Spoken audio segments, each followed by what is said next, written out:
2 years ago, na-depress ako from heartbreak. By that time, di ko talaga alam ang mga susunod kong gagawin.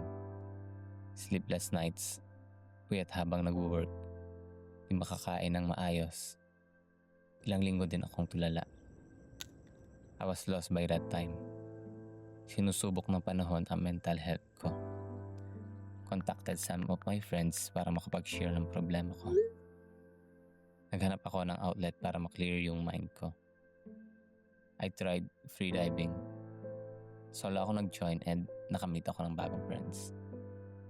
Sobrang na-amaze ako sa ganda ng kalikasan. Hobby ko din na mag-picture at mag-video ng portrait at ng nature.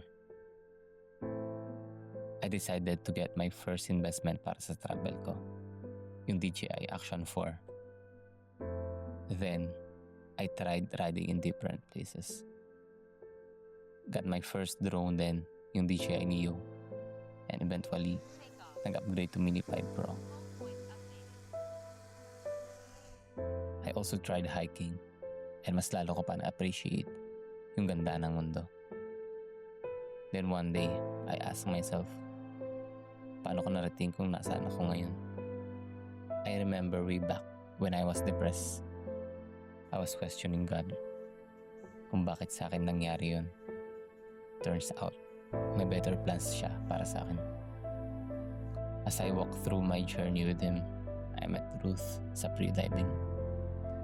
Turns out, then she will also walk with me through this journey.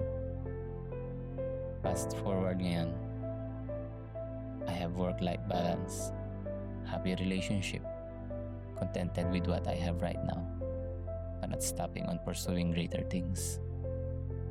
Then, ngayon, kahit mawala lahat ng ito sa akin, I already found peace and assurance in Him na hindi niya ako pababayaan, and He is enough for me.